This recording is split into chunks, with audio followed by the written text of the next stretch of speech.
On today's Apple Daily, iMac Pro while stocks last. Visual Studio is native on Apple Silicon. AR contact lenses coming in the next decade. We got featured by Max Tech.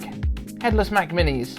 Why upgrade your iPhone? How to manage iCave answers when we grow. And a question of the day for you for #Marcintosh. For the latest Apple news, rumors, and leaks, every weekday at 12 UTC. Join us in the iCave. I'm iCave Dave, yada yada yada, let's get into the show. First up, we have 3 new members to the Notification Squad. Dragons in Genesis podcast, Corvin, and I'm sorry I can't pronounce that, I will throw it up on the screen though, but thank you for joining the Notification Squad. Into the news. iMac Pro joins the iMac 21.5-inch in limited stocks. Things are starting to get more exciting. We have got 21.5-inch iMacs that you can't configure anymore because they have kind of discontinued all of the custom options, and now we have, at the top of Apple's own page for the iMac Pro, there is a notice that says while stocks last, which basically means they are not making any more of them, and also you can only buy the base configuration now, which is the $5,000, £5,000 version with the 10 cores, I believe, at this point. So that's it. It's on its way out, and it seems very much like that might be to make room for something else. I don't know, Apple Silicon powered Macs. Who knows? But if that is the case, I mean, we've already seen that the M1 MacBooks and Mac Mini are pretty much on a par with everything but the most powerful configurations of the iMac Pro. And then there's a couple of the Mac Pro models that beat it as well, but not all of them. So I think it's very clear that Apple Silicon, when it gets bumped up to that next level, to the M1X level, that's what we should be expecting to see. Now, we did get an iCave answers come in from Vicious Dave for Life, who asked when will the new iMac come out with M1X or M2. I thought we might as well tie it in with this story as we're going. We have got some new renders as well from Apple Tomorrow on Twitter, which I'll throw up on the screen while we're talking about it. We're expecting it in the next couple of months. Now, John Prosser has come out and said that he doesn't expect them to be coming in March. I was really very much expecting them in March, but he is saying that the only thing he's heard about is the new iPads Pro and the AirTags coming in March, which actually makes sense when you think about the size of the events that they've been doing recently with the digital stuff. So I think we will get the March event with AirTags and iPad Pros, and then the next month in April we will potentially get our iMac event. Fingers crossed. iMacs and maybe MacBook Pros, because last time we had an Apple Silicon event we got MacBook Air, MacBook Pro and M1 Mac Mini, so we could potentially have some more stuff like that. But I also think if we're going to have this event in March that introduces the new iPad Pros, I think they're also going to introduce iOS 14.5, because that's going to have so many new features that we really kind of need to talk about it rather than just kind of dump it on people and hope that they notice that they don't need to worry about Face ID with masks anymore if they're wearing an Apple Watch. So we'll have that to talk about. We'll have the new app tracking transparency for things like Facebook to talk about, and they will also have MaskID. But also 14.5 is going to support AirTags, so if the AirTags are coming, that's something that is definitely going to need to be explained, how the Find My network all works again. I know they've mentioned it in the past, but that's not the sort of thing that you do on a press release, just dropping a quick trailer video. Fingers crossed we'll still see something in March. We did get a leak for Apple Card rolling out to multiple countries on March the 16th, which makes sense because that's a Tuesday. That's the sort of day that they would normally do an event like that. We'd also heard that March the 26th for iMacs shipping. Whether that's true or not, we don't know. But if that Tuesday was the date for the event, then the following Friday would be the shipping date, which kind of makes sense. That's how they would do it for an iPhone. But there is a chance that they will push the event back a week from where we were expecting it, in which case they would do the event on that Tuesday and shipping this Friday. So there's possibility for that. We will probably know. If there's going to be an event, we will find out about it by tomorrow. Hello, Future Editing Dave here. It is 9:43 a.m. on, today that I'm putting the video out. And John Prosser has just tweeted the number 23. So probably the 23rd is when we're getting the event. There you go. Because they always give you an event a week in advance. Hopefully that makes sense. Yeah, sure, let's go with it. Microsoft releases Visual Studio natively on M1 Macs. Now, I know that there are a lot of people out there that do program and do coding on Macs. I'm not one of them. I don't know a great deal about this stuff, but Visual Studio is one of the things that a lot of people before Apple Silicon came out were asking, will this be a good platform to use for coding for this? So now I guess the answer is yes. Previously though, it was working through Rosetta, but now it will be working natively as a part of the Apple Silicon ecosystem. So Microsoft said, "We are happy to announce our first release of stable Apple Silicon builds with this iteration," says Microsoft in a blog post about Visual Studio Code 1.54.1. Users on Macs with M1 chips can now use VS Code without emulation with Rosetta, and will notice better performance and longer battery life when running VS Code. So yeah, I guess if you are someone that does, Visual Studio coding, this is a really big deal for you.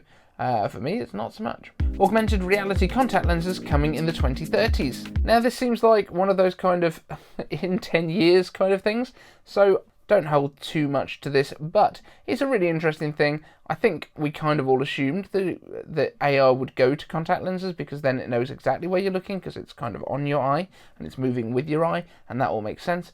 But it's kind of an interesting addition, I suppose. This has come via Ming Chi Kuo.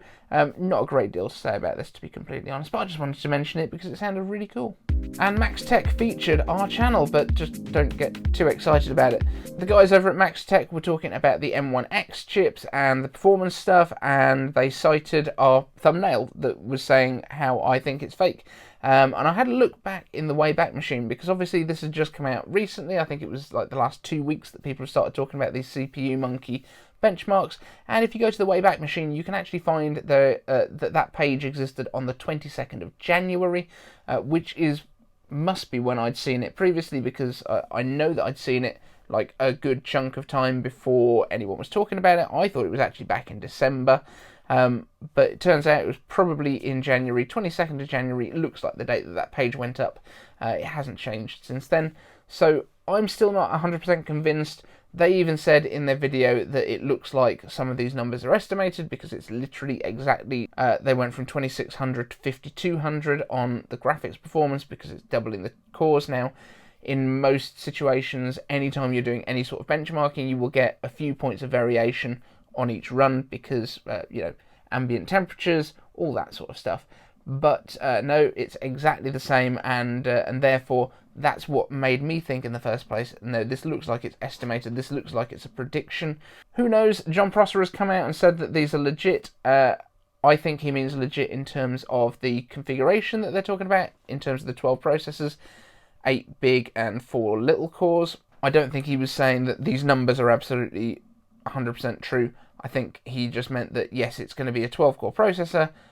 To the best of his knowledge, it's going to be still running at the same processor speed, the same frequency, which is 3.2 gigahertz on the chips, which is pretty quick for what we need, and it's going to have double the graphics performance, it's going to have double the performance cores. So, yeah, nearly double the performance, which is exactly what I predicted when we were doing our predictions back in, I think it was actually November, this one. I think it was the 30th of November, but I will link that video right up here so you can see what I thought we were going to get.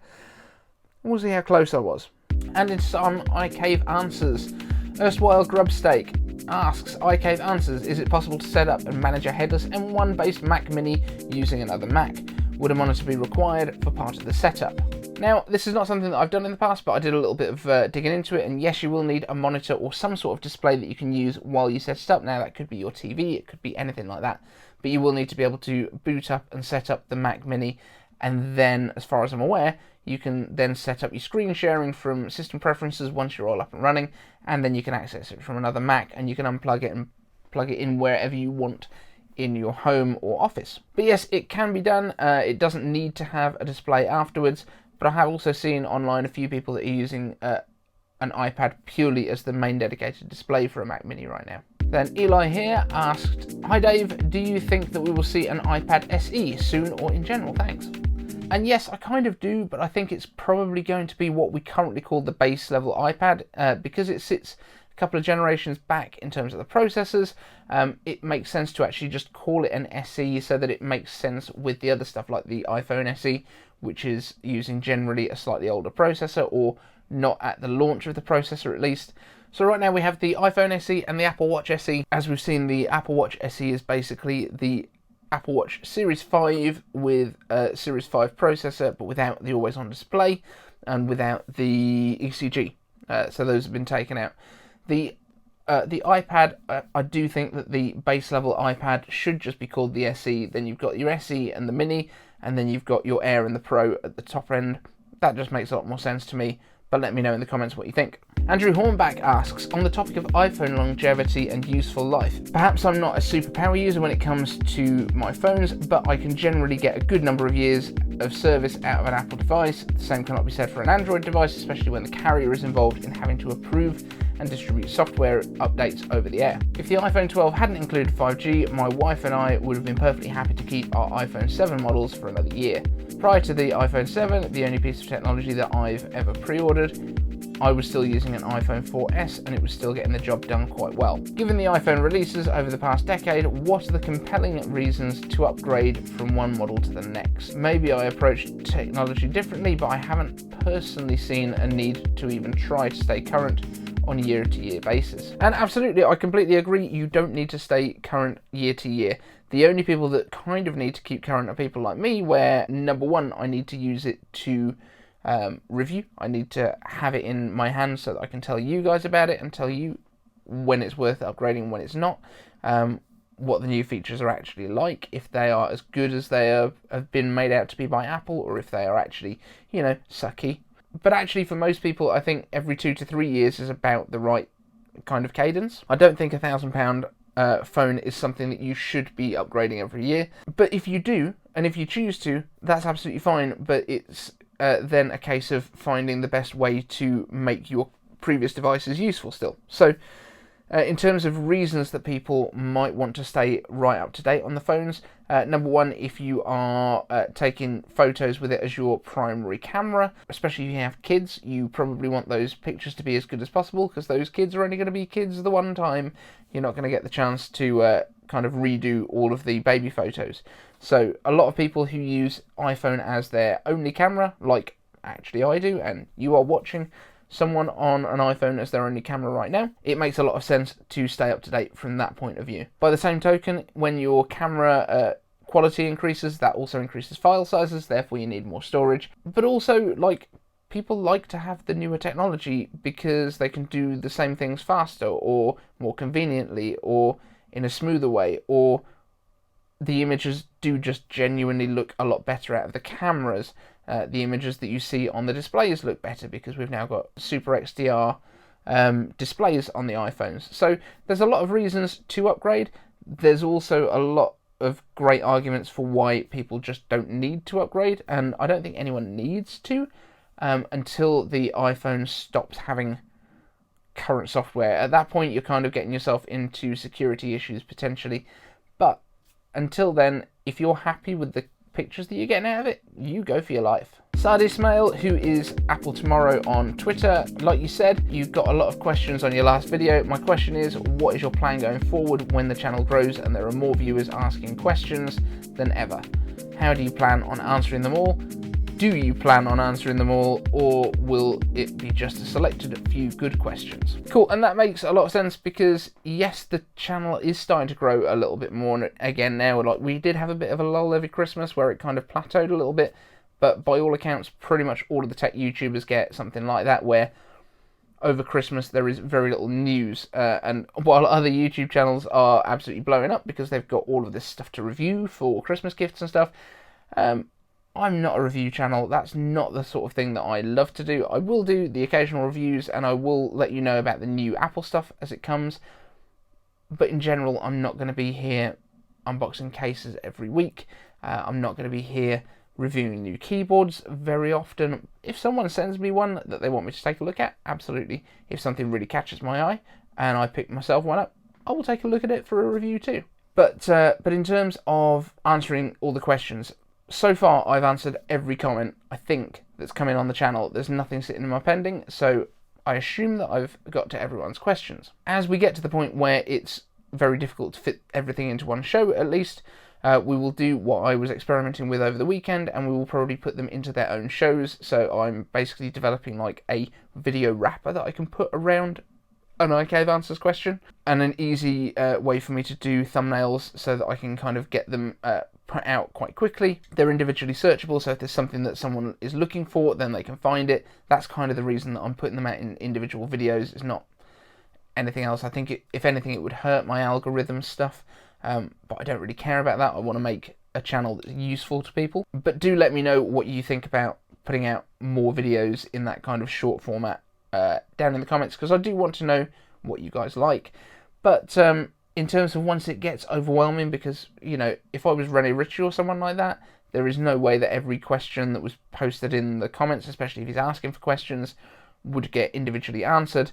So at that point, I guess we kind of go towards maybe we have a membership thing of some sort where we have a club, some way of doing something where the people that are really into the show get a bit more input on the way that we make the shows. I don't know what that would look like. I don't really want to go down the path of doing like a paid anything really at the minute.